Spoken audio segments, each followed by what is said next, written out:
right, everybody. Well, we can go ahead and get started. Welcome. My name is David Sturtz with Cooperative Strategies. It's an honor to speak with you all on our weekly webinar. Took our first week off since April last week, and back at it this week for the conversation. Just would ask that as you're joining the meeting, if you would kindly put yourself on mute, and we will get into our guests, Erin, Terry, and Michelle with Jeffco County Public Schools here momentarily. Just the norms of our meeting and how we work. This will be about an hour's length. We schedule for 1 hour's time. I'll have a discussion and presentation from our guest speakers. And as that's going on, you're familiar with our format here, please light up that chat box with questions, comments, ideas. And as they go through, we'll be fielding those questions to our guests, and we'll have time to speak there at the end with open comments and questions at that time. So without further delay, I'd like to introduce Erin and Michelle and Terry with Jeffco Public Schools. I'll get right to our little brief introductory slide here. Don't have Terry's bio and pick here, but Terry's going to introduce herself as well. So Erin, Terry, and Michelle lead within Jeffco's Social Emotional Learning Center under Student Services. They lead those efforts. As you can see in the bios, have a wealth of decades of experience in child and family health and mental health and counseling. And just to let you know a little bit about Jeffco itself. Jeffco, a large school district. I believe it's the 36th largest district in the country or thereabouts. 155 schools, about 9% of all of Colorado kids go to a Jeffco school. And Jeffco has been completely 100% in person since, was it September the 8th for K-5? And then you've been hybrid for 6-12. Of course, there's the online option for folks who want to opt into that. But not only is this topic something that has come up for months on this webinar, mental health and wrestling, what does that look like? What do we should be looking for, and what does effective intervention look like for students and staff in this challenging, bizarre time? But also, many of us on this webinar have not been in school in person as long as Jeffco has with as many students. So what is really intriguing is just the boots on ground experience that they have. And when we were doing the pre-conference call, just to get to know each other a little bit more and ask questions, I was coming in with questions that were student centric, and they were very kindly nudging me towards, well, it's not just the students who we're noticing we need to focus on. So I'm going to turn the floor over to Erin, who's going to lead the presentation there. I'm going to stop sharing. Erin, Terry, Michelle, welcome. Thank you very much for being here. Well, thank you very much for having us, and I am going to attempt to share my screen. You think we should all know how to do this by now, and it's always kind of like you have to relearn these things. How many times do we continue to keep food on, right? But thank you guys so much for having us. We are really happy to be here to be supportive to you all. We are lucky to have a board that supports this work, and we are certainly lucky, even though Terry refused to give her picture and bio, to have such a wonderful leader and supporter and partner and advocate for this work. And we're really here for you all to share kind of what we have done and how we've addressed and faced some of the questions that you put forward. So please really remember to ask us questions, because we really want to meet you where you're at. From that meeting that we had, kind of came up with these 3 discussion points, or the things that are going to lead our discussion, really speaking about the framework for addressing and supporting social behavior and mental health, the shift that we've done in Jeffco, what this looks like in person, hybrid, and remote. And then we've talked about examples and recommendations throughout for your future implementation. And as David said before, we're going to start with some content and then here to talk through your questions and the discussion as we all try and move this work forward and continue to improve to make school a better place for our students, staff, and families. So we start out all of our meetings with these expectations. And as we move through our time together, Michelle's going to talk us through exactly where these are at, but we really do how we utilize this for our staff, students, and families, but really want you to think about how we work together in this space, how we work through norms and expectations. And so these are some of the norms and expectations we utilize for the work that we do with student, staff, and families, and how we'll grow together in this space. A big piece here is really being able to reflect and ask questions. We really want you to have that opportunity. And then thinking about you're one person in this space, but that you represent maybe a giant system or maybe a small system, but there's always someone that you can go back to and share this information. And please also feel free to contact us with questions both in the meeting and after. So we utilize this slide and this quote as the philosophical foundation for the work we do across social, emotional, behavioral, and mental health supports. And we start off by going through it. So we're going to do that right now. When you plant lettuce, if it does not grow well, you don't blame the lettuce. You look into the reasons it is not doing well. It may need more fertilizer or more water or less sun.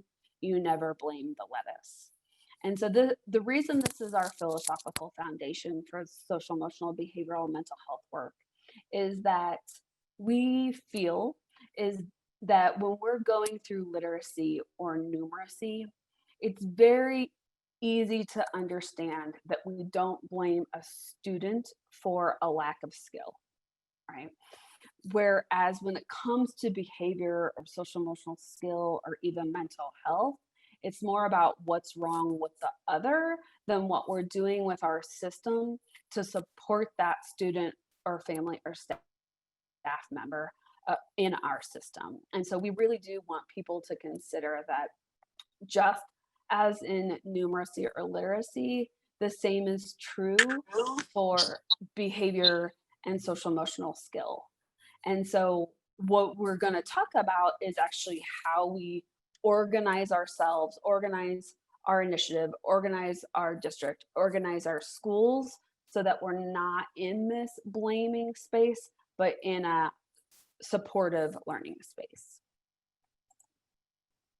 So I think the interesting thing that we're all kind of moving through right now is, and even started in March, is what is happening, right? What happens outside of the world always comes into our school walls and always is a great opportunity for learning and growing. This year, I don't think it's hyperbole to say is like no other. And even as we, thinking back a million years to March, when, we thought this idea of maybe a short-lived pandemic was where we're at. We were going to close schools for a little bit. And then it turned into, what is our COVID-19 response? How are we supporting our staff, students, and families? What is happening in the world around our issues of equity, diversity, and inclusion, and the practices and the things that we're ready for, and would we have been ready for those events of the summer had they happened during the school year? And then also, I think the other piece that we have focused on a great deal in our work is this resiliency focused support or in a trauma-informed space. And really specifically, we've been doing trauma-informed work in our social, emotional, behavioral, mental health work for, oh gosh, Michelle, I don't know, I'm going to say 3-4 years now. That being said, there was a lot of messaging over the summer that all of our students were going to come back traumatized and that we better be ready. And I think what we started even as in April and May of last year is our focus on increasing resiliency and those protective factors and strategies for our students, staff, and families to protect against that. And then also identifying what is really the landscape of our students' lives. And I think what we've found is that we've actually experienced quite a divergence on that. And so we're going to talk, while these are considerations that all, especially equity and diversity and resilience and trauma informed always were a part of our work, we're really going to talk about how the pandemic influenced that, the murder of George Floyd and some of the things over the summer have influenced that work, and how it all lives in this resilience space. So I think the first thing that we really want to talk about is the work that the foundational framework work. So if you'll give us just a couple minutes to talk theory, that would be great. And really, Michelle and I come from, before Jeffco, we worked together at the State Department of Education here in Colorado. And we worked under this lens of a multi-tiered system of supports. And this is a framework that actually came out of public health into education. But it's something that we have leveraged for many years when we're talking specifically about social, emotional, behavioral, and mental health. And this layered continuum of supports is one that we felt like it was most important to kind of dig in with you all today. And so when I say that it came out of public health, I think one of the things that a great example of how it has been done in public health is smoking cessation, which is something we're all kind of familiar with over the years, right? So when we're talking about trying to get people to stop smoking, there's a couple things we do for everyone, right? Now that we've known of the damage that smoking can cause, we have, PSAs, and we have increased taxes on these products, and we have things that everyone has a knowledge base about to limit the use of those products. Then for some people that those public health campaigns didn't quite work on, we go to this, so that first public health campaign is this universal layer.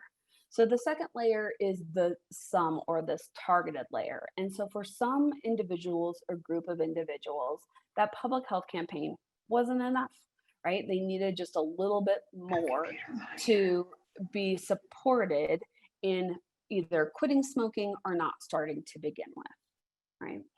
And then there's a small few that need really intensive level supports to quit or not start, right? This is, we often talk about, the group that we start with the picture of the black lung and what are you going to do with that? And this is that group that actually is like, yep, I see that black lung and I'm going to keep on going, right? So we need much more intensive individualized supports. And so that was what we did in this public health space across a layered continuum of support to meet people where they were at and provide intervention and support to help them. Well, this is what we're now doing in schools under this guise of a multi-tiered system of supports around supporting our students behaviorally and academically to increase pro-social behaviors and decrease the impact of problem behaviors or or problematic needs to ultimately increase their academic outcomes, as well as their ability to be successful in kind of this world that we live, that we hope for all of our students as they move on out of our public school system. Michelle, is there anything else you want to say on that one specifically? No, I think I'll make the connection and bridge now to Okay. what that looks like with our framework. So, and hello, I'm going to take us through then in that connection of what Erin just talked about, and that health model of how Jefferson County Public Schools really invested in this tiered framework across our social, emotional, behavioral, and mental health needs.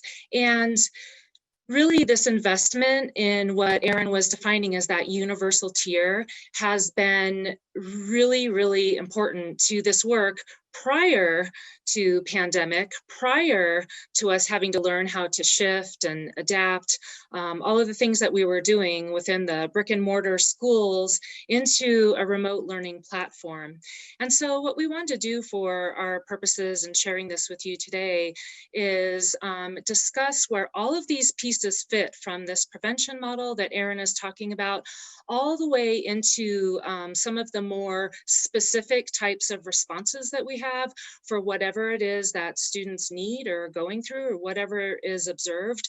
And Terry mentioned a lot of she mentioned in the chat, a lot of the other services and supports that have been developed through our department. And so what we're going to share with you is how and where these different levels of support fit within this layered continuum or tiered format. So we're going to start with that universal, that's the green part of our tiered support continuum of what really we aim to do in Jeffco Public Schools for every student that is a part of our system.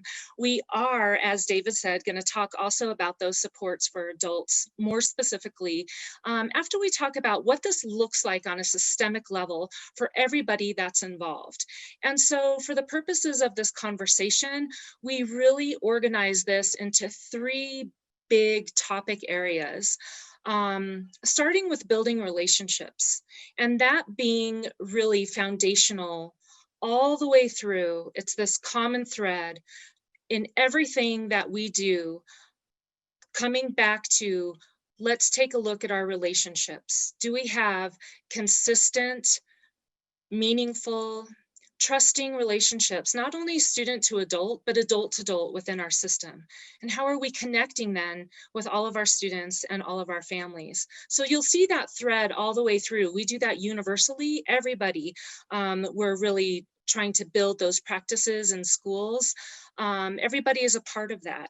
But as we move through the more intense, the targeted and intensive tiers of this support model, you'll see how we kind of bring that closer and closer to individual students instead of kind of this broad conversation about what we do across our whole system. So the next part of that and those big broad categories is what do we implement? We are fortunate in Jeffco Public Schools that our community and our board has really supported social emotional learning across our 100 and almost 60 schools in our district, in that we have personnel within our schools that really help. The main focus of their job is to help to develop the positive culture and climate relevant to each different school, because each one of our schools is in a different community. They have a different makeup about them. And so we have somebody driving that work to make sure that, again, our school environments are inclusive, that they are safe, both physically safe and psychologically safe, and really wanting everybody to be engaged in the school process. Part of how we just do business in school, when you show up, it matters that you're there. There's this belonging component for all of our student and all of our staff. So that is a focus of personnel, who we call social emotional learning specialists within our schools. One of the best ways to get to establishing that solid foundation of school climate and culture, of course, building on that foundation of relationships, is really to establish and teach school-wide expectations. What do we expect? What does it look like? What does it sound like in every area of our schools? And Erin was talking about part of that too is positive school discipline. So if we have expectations that are pre-planned and they're taught, everybody knows what they are, that when things go awry or something unexpected develops, then we're able to respond within that framework because we already know what the expectation is. We already know what type of corrective or support we're going to take students through to make sure that we're getting back to what those ideal expectations are. And so layered on top of those expectations, then we also do direct instruction of social emotional learning at this universal level. So the desired outcome is that every student in our across our schools has access to learning social emotional skills that are taught directly either by their classroom teacher or with the support of the social emotional learning specialist. It looks different across schools, but then that really again goes back to understanding those expectations and really building the skills of students to be able to meet those expectations. And then in addition to that, again, when we have to look at, so how do we then look at unexpected behaviors that arise within our system, and how do we help correct those behaviors? A lot through restorative practices. We're having conversations. If you know, in restorative practices is its whole framework within itself, but really talking about when harm is done between individuals, how we repair that harm and how we do that through conversations and bringing folks together around what that looks like, being able to express their feelings and having the skills to do that, again, with adult guidance. And sometimes we're even having those restorative conversations with adults as well. But that keeps our system healthy, our tier 1 supported. Universally, these are practices across. Now, what got tricky when we went into a remote learning space is that we still were providing these universal supports, but had to do that in a virtual world. And thinking about how to do that, it didn't come naturally to a lot of folks. We had to go back and remind our systems that this is work that we're already doing. We just have to adapt it to a remote learning platform. So how do we, for example, still teach and establish expectations around wearing masks in school all day? What does that look like if that becomes part of our expectations? How do we teach that? How do we reinforce it?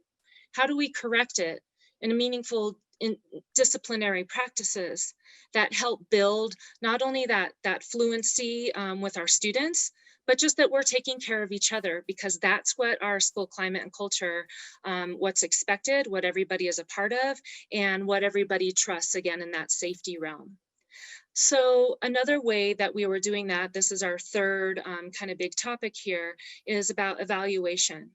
We have started doing universal screening and having that as an expectation of asking our teachers to answer some questions about each and every student in their classrooms that looks at how they're doing in this social emotional learning capacity, and taking a look at if they're not in engaging or progressing with those social emotional learning skills that are being directly taught, then what are we providing for them? How are we ensuring that our students are doing okay? So we're starting to use that data, and that's why this data circle is on here, and you'll see them through the next 2 tiers, that every time that we're going through this framework of support, there's an evaluation piece that is looking at how are we doing?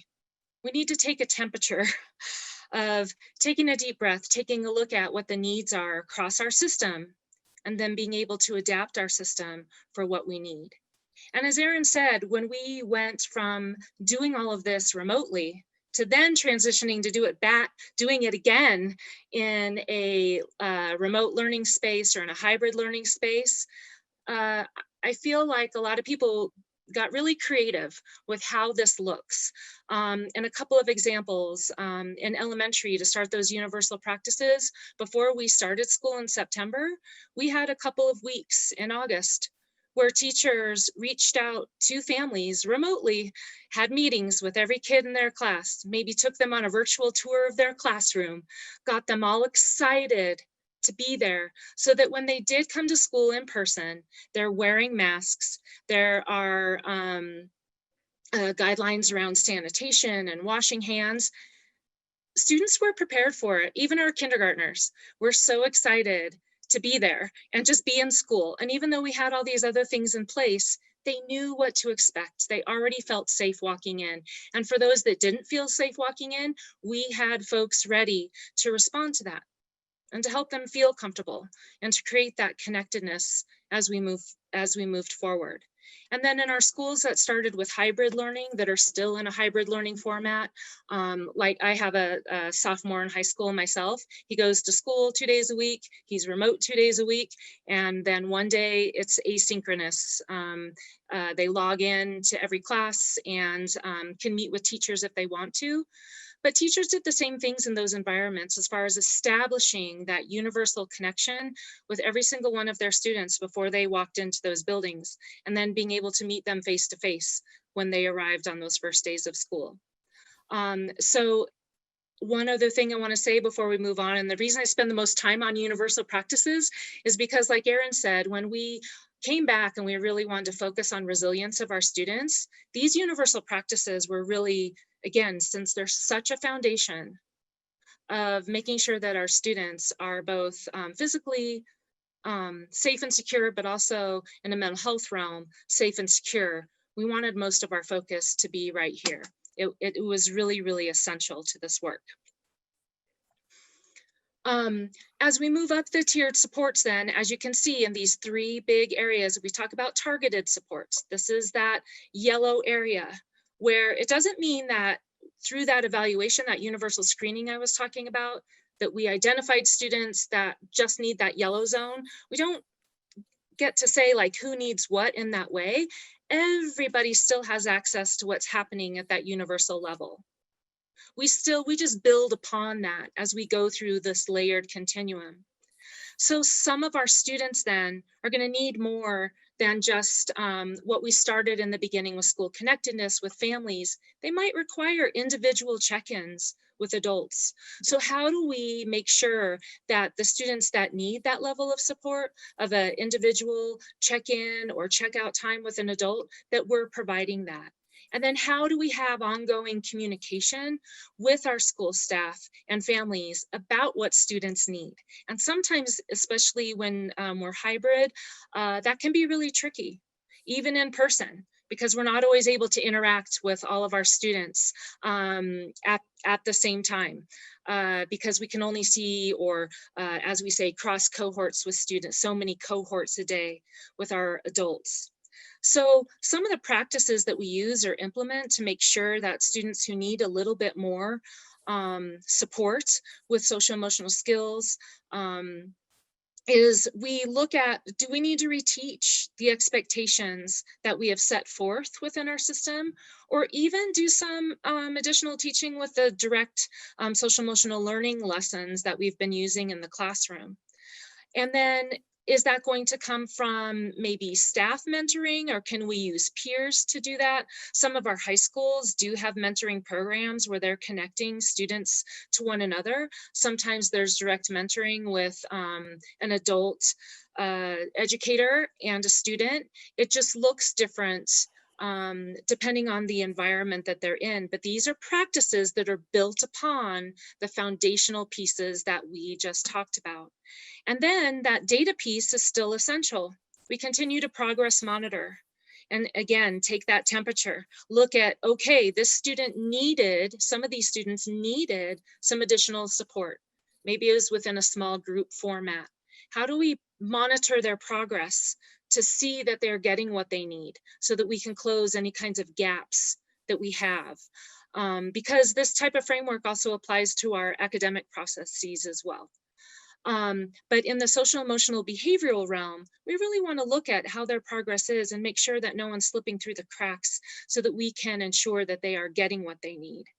Because there will be a few students that need more intensive supports as we move up in our tiered continuum. That this is your prompt, Erin, there you go, to ensure that they are having their individual needs met. So what that looks like then in these three categories is much more individualized support and practices.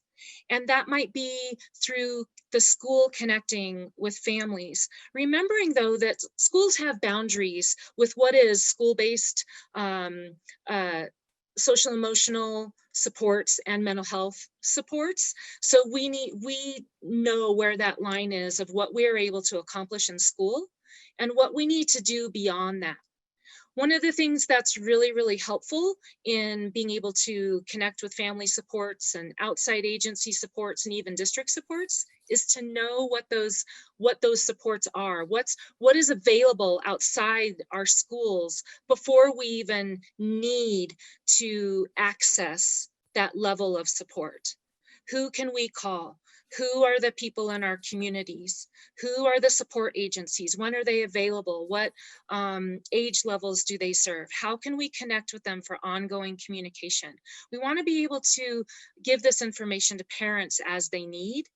But we also, when we look at implementation of things that we can do at the school, and these are again some of the more intensive supports that Terry mentioned, whether we're in school in person, and now that we know how to do school in a remote setting, we've had to adapt all of our response protocols around what happens when students don't show up to school physically, what happens when they don't log in a remote learning platform. What do we do? Who do we contact? What does that look like? So we have response protocols that help us to be able to do that, whether we're in person or remote. We've had to shift and adapt those response protocols for because we're mandated reporters for suspected child abuse or neglect. What are the look-fors? What can we do if we see something? Because more and more as we went from in-school in-person learning to remote learning back to in-person learning, some of our schools that are remote, some of our students that are remote, we see things happening in their homes that we didn't really get to see before, depending on where they are, where they're logging in from. And so what do we do with that information? How do we respond? So our department has adapted protocols for that, in addition to suicide risk assessment. And again, this is moving up those intensive tiers when we have a real significant concern for a student, or even a hunch, or students reached out to us. We actually have a call-in support system like many states do. Ours is called Safe to Tell, where students can call in anonymously. But that information goes back to schools, comes back to us as mental health professionals in the schools. What do we do with that information? So we have those protocols in place, and when we get into discussion, if you have specific questions about those protocols, we can definitely talk about them more, and also grant you access to looking at how we have adapted those protocols for remote learning. And then again, the data piece. It's really important that in this intensive type of support realm, whether we're in person or remote, we're continuing to look at what we can do from a school-based place of being able to assess or evaluate our student needs to the best extent that we can as a school, so that we can give good, sound data to our outside agencies as necessary, with parent support to parents as we have those conversations, whatever it is that we need to do. We also want to be evaluating the effectiveness of our supports. For some of our students, it's right here the whole time. We don't have outside agency support necessarily. We don't need it because we can manage it, but we need to make sure that we are evaluating what we're doing and making sure that it works. So that in essence is our layered continuum of supports for students.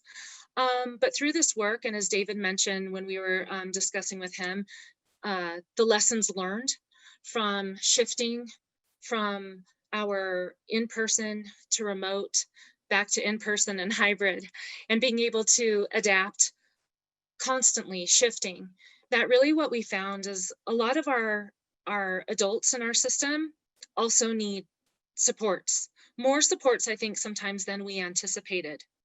So we have been across departments doing a lot of work in how we make sure that our adults know that we really and truly are in this together, that this is all about relationships, that we are paying attention, that we realize that the work that we've been doing feels very isolating. It's hard to reach out to your colleagues when you're on a Zoom call all the time. It's hard to feel like you are physically safe all the time, even with PPE and all these protocols and safe, we don't always feel like we are safe in our environments. So how do we help make sure that our adults stay connected? So the more healthy that they are, their level of well-being is really going to translate and transfer to our students. So it is a primary area of focus for us, is how do we make sure that our staff are mentally, physically capable of doing this constant work back and forth, because it has been exhausting. And we don't have all of it perfect. We're adapting and changing all the time. And change is not easy for the majority of adults. So we are constantly circling back, reinforcing, again, what they're already doing, remembering that they're all very well-trained professionals who have the skills to be able to do this, welcoming creative ideas, but also making sure that they are part of a school community with their peers, that we're listening to their stories. We engage in restorative practices and circle conversations with adults, just asking where everybody is, checking in. These things are really, really important. And so we kind of go through this layered continuum for adults with supports and services, all the way up to, you know, our employee assistance program, and recommending that our adults seek some support through them. So we want to make sure that, and we do a lot, checking in to make sure that everybody's okay. And Michelle, if you don't mind, Yes. on that, you know, since again you have a lot more boots in the ground experience, you know, being open than a lot of districts have, and you are a large district, so you've just the volume to deal with. First of all, just curious, how did this realization that you have really need to focus on the adults to more than you anticipated, how did that come to your attention? Was it self-reported by adults? Was it observed you know, by you? How did that come to be? And then secondly, sort of advice for those districts that are maybe looking to open in the new year. What would you set up now, knowing what you know now, what would you have set up differently for reopening for adults and students that you would maybe impart on those who are about to open? I think that's a really great question. And my advice would be, well, first of all, we're very fortunate in that Erin and I, we are coordinators for almost 100 social emotional learning specialists. And among that group, we have coaches that help support our social emotional learning specialists, but we have also connected with our additional 165 or so school counselors and another 150 to 60 school psychologists and social workers, because we really are that big. So when you look in total at about 400 mental health providers across our district, we were really able to have conversations with those different groups. We brought them together to talk about what was going on in each of their communities or articulation areas. And our language around articulation area is big feeder high schools. So we have 17 very large feeder high schools within our district, and then all the middle schools and elementary schools underneath that. And I would say that we started conversations with our mental health professionals and just checking in. And they would be the first ones to come and say to us, our teachers are struggling with this issue, or we feel like we don't have enough resources around this. And we kind of became this kind of question and answer service almost. I feel like when we went to remote, Erin and myself and our other coordinator colleagues and Terry spent a lot of time problem solving and trying to find answers for folks, but they became our informants, if you will, of taking the pulse on the adults. And once we realized that that was a real area of focus, that's where we started building in different ways to connect across and helping administrators realize that, you know, maybe having starting your day with a circle with your staff and just checking in would be a really great way to assess where everybody's at that morning. We even talked about taking a look at when adults walked in the building, who's in the green, yellow, and red every day? You know, who has experienced a toxic level of stress versus a tolerable level of stress? And then how are we going to help support them? But without knowing that and asking those questions, that would have been really hard to know. They were, go ahead. I think the other thing that we've done is that we actually have collected data on that and asked each of our coaches that focus on behavior and cell to work with their people on, there's even a great actually staff wellness and self-care survey that allows us to look at data around what are we doing and what can we be doing. And that's been it's long. And that was actually, that provided data. It was like, I'm too busy and too upset to complete this wellness form. And you're like, okay, then, well, there we go. Right. That gives us information.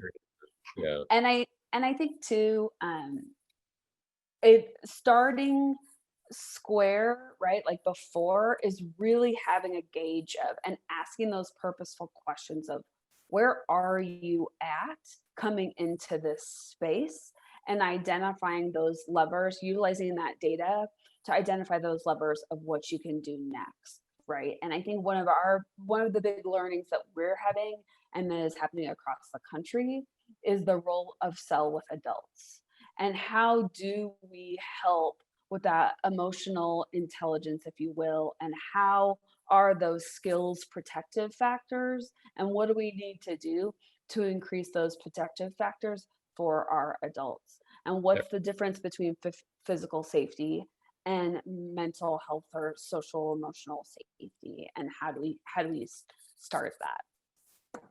Yeah, I think I would add real quick, David, on what would I wish we had done differently. I think that when we knew that we were going to remote and it happened so quickly, we spent a ton of time developing protocols around issues that nobody knew how to deal with, but we just did the best we could. And we used our national partners and we spent so much time building these protocols. And I think in retrospect, we probably needed to pre-support our staff and let them know, like, hey, we're going into this together and we don't know all the answers, but you all are professionals. You all have been doing this for a long time. We believe in you and we trust in you, and we're going to give you as many resources as we can. I think that people got stressed and then we caught up with it and started supporting how stressed they were and recognizing it. I wish that we had anticipated it better than we did. And it was really amazing to watch how some staffs really came together. One of my favorite examples is we had a principal and one of the instructional coaches that worked at a school, and they put together like little grab bags for everybody, for all the staff at their schools, and they drove them by and dropped them off at their houses. And then they had a time where they got together and did a virtual kind of happy hour together. So they still had something, and this is when they were remote, still had something they were doing together. But they got really creative about how to bring everybody together and really keep their school community solid, in that they knew that they had each other's backs and that they were there for each other. And even assigned, it's on this slide, but accountability partners and morale pals to say, if you don't feel comfortable talking in front of the whole group, here's a person that is your person that you will reach out to, that, you know, and then we'll talk about how to do that. So even starting small and giving multiple ways for folks to stay connected.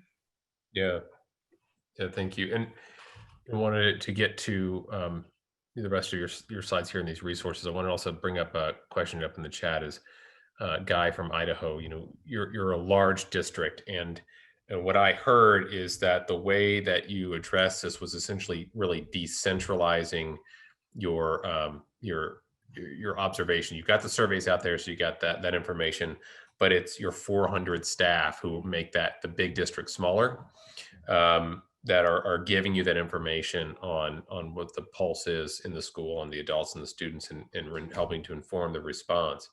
How would you provide any advice for what's worked well for you for a very isolated, more, smaller district? How anything that you've learned, you think translate differently for a small district, or does it just scale up, scale down in your opinion? I think one of the things that around what Michelle is talking about with those people is really the teaming component. And Okay. so, having worked at the state here in Colorado, that we know we have very, very, very small districts as well. And where that teaming can look different. And especially with an MTSS lens, we often talk about teaming, not just for what your business card says, right? Not just for what your title is, but actually what you bring to the table. Because, we have school districts in the state of Colorado where the superintendent drives the bus and does lunch duty, right? So there's not as many people to do that teaming with, but there are actually people that you can say, like, okay, you're my team, you're my people, whether or not that's your job, or it's something you're just really good at because you're our connector in our district, or whatever that may be. Because it does, yes, not everybody has the staff. I would say we also focus on that contextual relevance, because as a district, we're pretty, I would say, decentralized. So that we put together everything that we do with a lens of, is that this has to work in our mountain area, this has to work in our urban area, and these have to work in our suburban areas. And so what are the things that we can say are like, this is a tight expectation that we want you to do it like this, versus this is the concept, and how you apply it there matters. And I would just like to say, I started my career in a district that had 3 schools, the whole entire district. And so an elementary and middle and high school. And as the only school psychologist in that entire district, preschool through high school, I was kind of a central member of looking at mental health across. And it really was, like Erin said, who are the people, the resources that you can draw from to pull together a leadership team to have those conversations. So it's not one person doing it all on their own, but it's about how do we look at across, for me, I would meet with maybe if there was a counselor at each of those schools. I think we had one counselor for the elementary and middle and one for the high. Even if we were 3 people together, we're still talking about across our disciplines, what that could look like, what people need, and kind of the word we use is like psychological triage of who needs what, and how do we help support that, and how do we communicate across. Yeah. And it looks like you have a bunch of resources here. Would love to be able to share these with the crowd. I don't know, maybe we can get this presentation. I can shoot it out. Definitely. Yeah. And I'm assuming these are links there for the different resources. Yeah, we wanted to provide some different links on a national level, things that we drew from. Like Terry said, we were looking at, national partners when we created protocols and the things that we were doing. And these were some of our go-to resources to help folks really have tools in their pocket, different information documents, videos, things like that. But then we also included some of our Jeffco Public Schools documents specifically. So yes, we would love to provide you either with, so that you can get these live links. Perfect. And just kind of said, we've got about 10 minutes left here. Just wanted to open up to questions and comments from those in the room. I just big picture from what I took away as I was taking notes during the presentation, sort of how you framed this whole thing was with the lettuce example, and that is ownership. First of all, take ownership over your student staff mental health and wellness. That's, we're not going to blame the lettuce. But really looking at what you're capable of doing, like what's within your sphere of influence to be able to change. We're not magicians. We can't. Exactly. But what can I do? Right. So that's the ownership piece, right? Rather than blame. That's how you can heard you contrast it. And then resilience seemed to be the goal of your intervention. If I was going to define that's the one word for both staff and students that seemed to really jump out. Would you say that's accurate? That was the primary driver for your intervention? Go ahead, Michelle. Well, I was just going to say, you can't really talk about, trauma without talking about resilience. There's that balance, right, of what that looks like. And so they are very much paired together. And it was interesting because in the beginning, a lot that I heard was, I'm so tired of talking about resilience. But really, that's what it is. And we have to find the ways to get to building that, because otherwise we are just functioning in that reactionary piece of our brains that we can't move forward and be creative and problem solve until we're able to kind of take that deep breath, calm the reactive part of our brain, and really get to working on the problems. No, and I find that very intuitive to the moment in this challenge is looking at helping people basically be able to deal with a challenge and rather not, avoiding or the idea that you're going to have challenge or trying to sugarcoat it. You're going to have challenges how to be resilient. And then the layer continuum, which was, a protocol to basically build resilience for everybody. And that was through a relationship. That was like a common theme throughout relationships, right? Universally targeted, intensive, and then that's your continually observing who might be in that, and your observers are your local boots on the ground. Those are your counselors, your 400 staff. Well, and everyone, I would say that this is the work of everyone. And so while we are lucky to have this staff, part of their work is to coach people around, because if it's person dependent and that person, wins the lottery and moves to Grand Cayman, then all of that knowledge and expertise goes out the door, and supports for kids, right? So everyone has to be a part of this. We're lucky to have the people to help give them the skill to do a better job with it. Building the culture in the school so that it becomes not dependent on one person, but a culture of awareness. Okay. Cool. Well, I'm sure we have more questions than we have time for at the moment from folks in the room, but thank you very much for setting the table on all of that very detailed, step-by-step approach. And one of the things that I ask of Erin, Michelle, and Terry is, when we looked at different disciplines, be it looking at enrollment and demographics or HVAC renovations or cleaning and disinfecting, sort of what's the baseline? What is the starting point? What are the foundations for how we approach this discipline so that we can know how to adapt and improvise? And so I appreciate you providing that. So that the sort of baseline, what do we need to think of in terms of just building mental health, supporting all of our folks? Questions have come up a lot about, online instruction in terms of, so let's say building your resilience online, for example. I'm assuming it comes back to relationships. And could you tell me a little bit about, well, what you've been learning and doing for those students who are really on the margins in terms of maybe in special education, or most struggling students, those students who are in those transition periods in their life, they're going into middle school for the first time, they're in high school for the first time, it's already new, and now it's completely different. Any particulars that jump out in those scenarios that you could share with us, some things that you've observed and things that have been working well?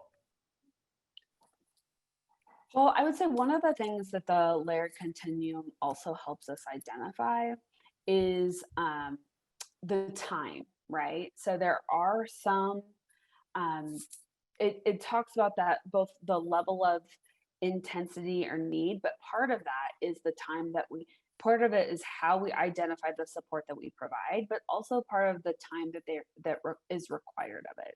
And so that's one of the things, is that when we have data to show whether it's students with IEPs or transitions from, elementary to middle to high and beyond, what is at the core of those strategies, and how do we do it in a way that meets the needs of those students across the board? I would say it's like the framework space. And then, Michelle, do you want to speak to a little bit about the special ed component, since that is a part of your work? Sure. Supports for students, as far as students who have specialized needs, I think in our district, that's been one of the hardest things, is to really ensure that our students are getting what they need to be successful academically, behaviorally, and in a remote learning space. And I feel like our professionals have been very, very creative in ways to do that. And also very cognizant of course, confidentiality, how we do this in a meaningful way. And I would say that it's been a mixed response. There have been some real gifts and some real learning through it, and school psychologists, colleagues that I talk to, feeling like they're closer to their students than they ever have been, because their students are able to share their lives with them in a different way. Just coming from, I'm at home, I'm logging in, I want to show you this really cool thing, or I have you a little bit more to myself. In the school realm, it looks differently than it does remotely. The biggest challenge for our students with specialized needs is students not logging in, students not being there for support, students not accessing the supports that are there for them. And so again, it's that constant kind of evaluating what's working, what's not working, and being able to adapt and tweak to what those needs are. But I was really thrilled to hear that there's some real gifts in that too. And people's hearts are touched in those relationships, and very meaningful in a very different way. And I think a part of that, like the intensive level of supports, is utilizing data to identify student need and matching student need with an evidence-based practice. And so that's a big push, I will say, that we often get accused of stomping our feet on. In the fact that there is a lot of literature out there and a lot of practices available for behavior and social emotional learning and mental health across those tiers of implementation that demonstrate an evidence base of effectiveness with a certain group of students. And when we are able to collect and utilize data to identify those needs, then we can match that need with that support. So, what are, something I think we're learning a lot about, and that we have been learning about for a while, is this idea of executive functioning skills, about what our students have as far as goal setting and planning. And, we're asking a lot of them in that remote space. And so there is a lot of great evidence-based practices out there that we help arm our schools with, and then understand how to utilize them better so that our students are doing better. And I wish we had another hour to get into that, because you're on a, so I may have, we will reach out to you afterwards, but you're talking to a data crowd here on the operations side of schools, and so really perked my ears when, so those of us who are used to really living in that kind of world, and things that the mechanical and population and capacities, what have you. Love to dig it in with you, maybe offline, on some of that data. Where do you get this data? How is it used? What are those good responses to intervention? How do we sort the wheat from the chaff in terms of those kinds of interventions? What works and what doesn't, and how do you know? Because that's something that is particularly those districts, large districts that are in smaller districts that are looking to open up here in the next few months. Getting that kind of thing set up ahead of time would be really helpful. For So sure. I may be reaching out to you. No Just problem. love to pick your Please brain. do. So, well, we are exactly at time, but I know we just had a lot of new information to share in level setting for those of us who this is not our world, and so appreciate that. Are there those of you who are in the room here? Do you mind if you have a pressing question, burning question? Go ahead and unmute, if you will, and we'll kind of first come, first serve that question, and then we'll take a wrap and we'll continue the conversation next week. Anybody want to unmute and pop off a question?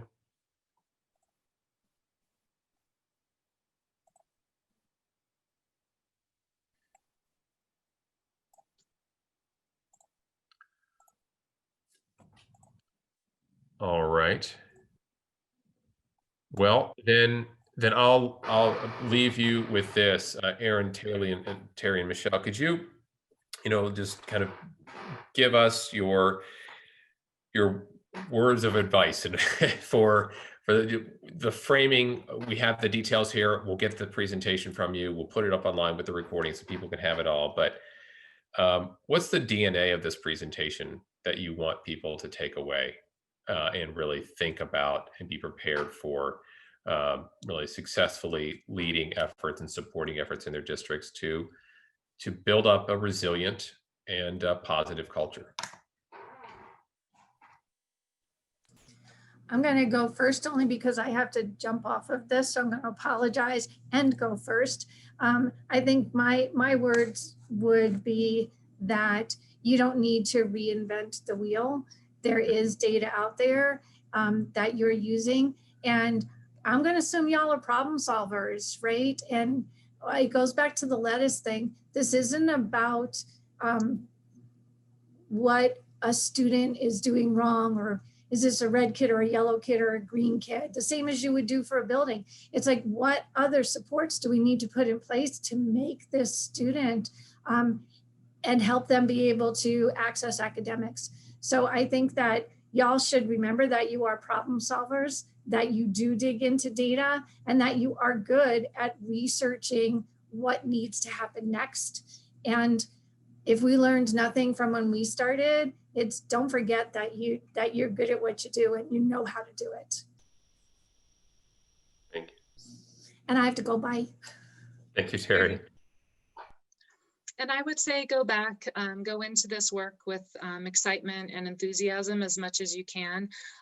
It really is contagious with our students, and they notice, that was one of the very first things my son said the first week of school, is he was worried about the stress of the teachers, and I thought, wow, to be a 16-year-old boy and pick up on that. It really is about being in this together, reaching out to your people, listening to your people, and keeping those relationships, the communication open. And so that's what I would say, is we can get through it. We've seen it happen. And then I think for me, I think in addition to what they've said, I would say it's about purposeful planning and setting aside the time to do this important work. I think a lot of people, especially, there's been lots and lots on the news around the need for a focus on behavior, social emotional wellness, and mental health in this pandemic world. But when but when the rubber hits the road and we're focusing on PPE and we're focusing on catching our students up, which are all very, very important things. We need to if we don't carve out and plan for this time, then it will get swept away in all of the other spaces. And our students and our adults and our families, they need this space, they need this support. And if we attend to this, the rest will be easier. That's awesome. Thank you very much, Erin, Michelle, and Terry in absentia now for being here, taking the time. I know you've you've got a lot to do, and I appreciate you taking some time for us today. So everybody, please send them a thank you note on your way out today. Have a great rest of your day, everybody. This recording will be up on the website and on YouTube early next week, and we'll talk to you next week. Thank you very much. Thanks for the opportunity. I appreciate Thank it. you, everybody. Take care. Thank you, ladies. Appreciate it. Thanks. Absolutely. And David, we'll send you the presentation. You can do whatever you need to do with it too. So Yeah, we'll just put it up on that website with everything else as mentioned, and the video recording will go beneath on the same site. And then thank you all very much. no problem. Thank you. you. Take care. Take care. Bye-bye. Bye. Bye.